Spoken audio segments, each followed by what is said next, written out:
One of the central teachings of non-duality is that you're not the doer of your actions. And this can be expressed in phrases like action is just happening or everything is just happening by itself. But what does that really mean? And how does it fit with our everyday experience of seeming to make decisions, choose between options, and carry out actions all day long? I first came across this teaching in the Bhagavad Gita when Krishna tells Arjuna that he isn't the doer of his actions, but at the same time he says Arjuna must stand up and fight for the good of humanity. And these two instructions sounded quite contradictory to me. It was actually only really when my understanding deepened through direct experience after years of practice that I began to appreciate what these teachings of non-doership are actually pointing towards. And as that happened, I also became more familiar with the Bhagavad Gita and began to understand why so much emphasis is placed on the 3 gunas in that text, because the framework of the gunas can actually be the key to helping us to understand what's really meant by non-doership. So I'd like to explore that framework more today, and then in my next video we'll come back more to non-doership itself and see how these two, as if separate teachings, fit together.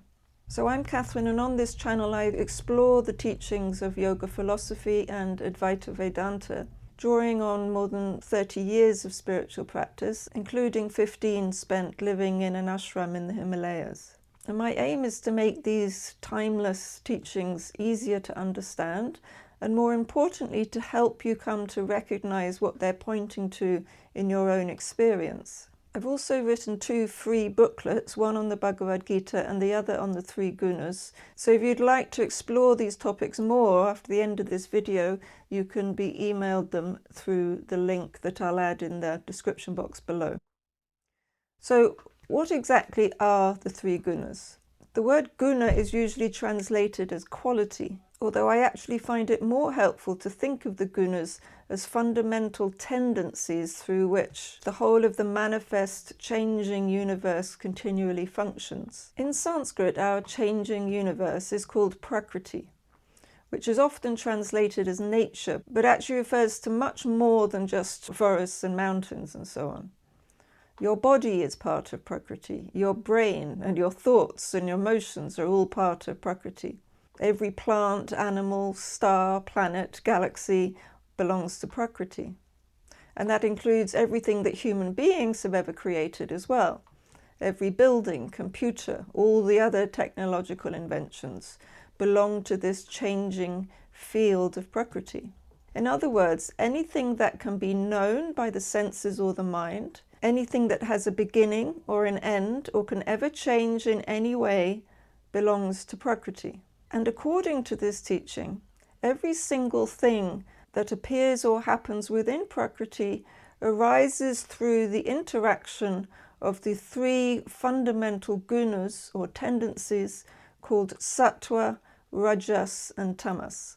So how could that possibly be the case when we think about the extraordinary diversity of the universe? One analogy I think can be helpful to explain how this might be the case is when we think about the extraordinary diversity of paintings that can be created from just the primary colours blended together in different proportions. So in a similar way, all the extraordinary diversity of the changing universe arises through the continual interplay of these 3 gunas.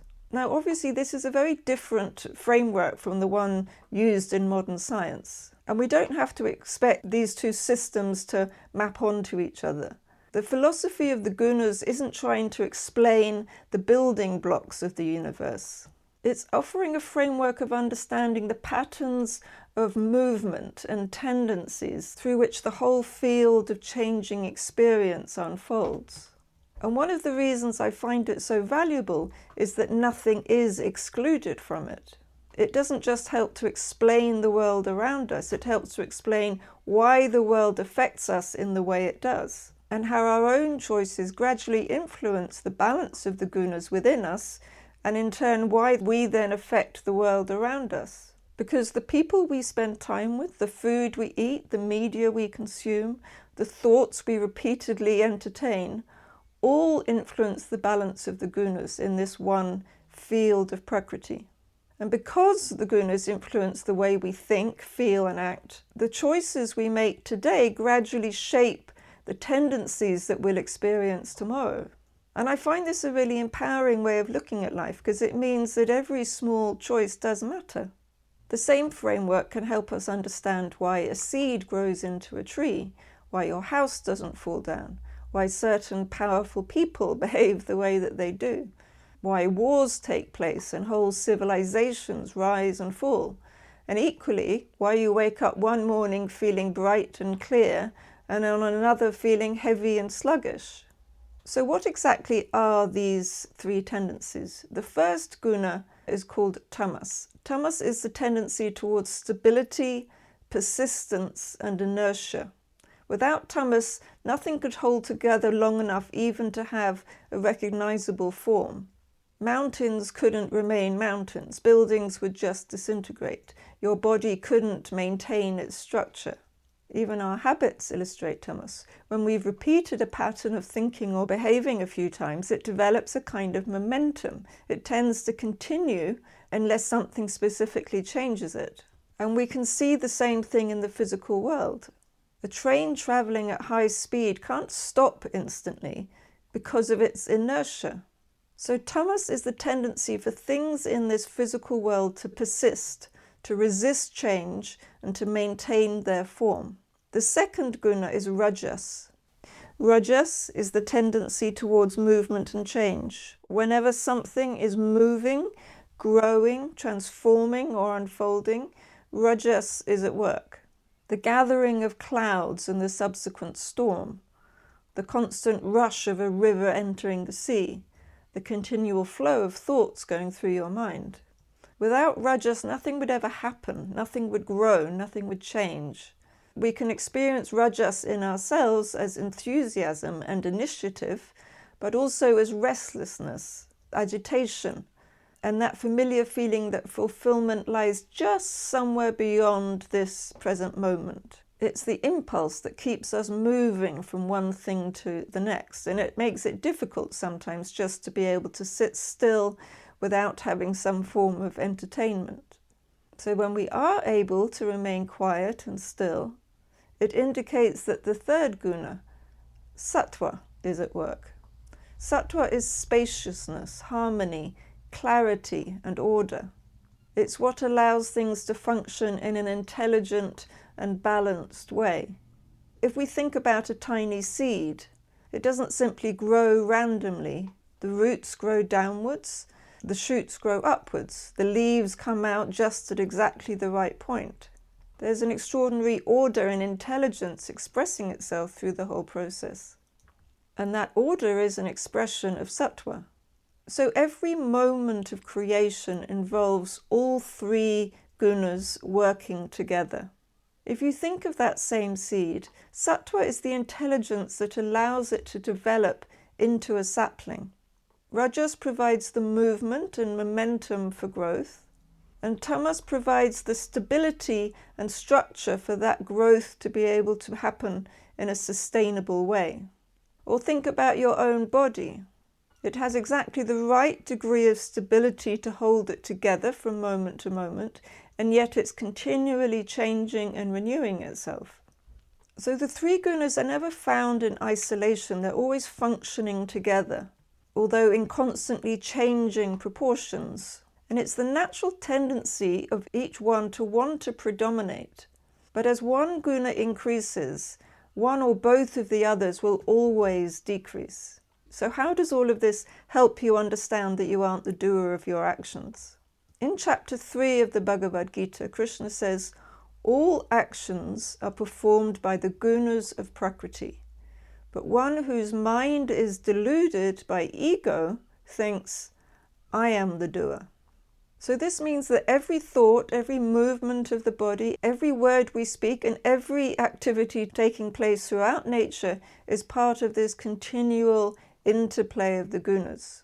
So the conversation that's taking place right now with me speaking and you listening is itself an expression of the gunas.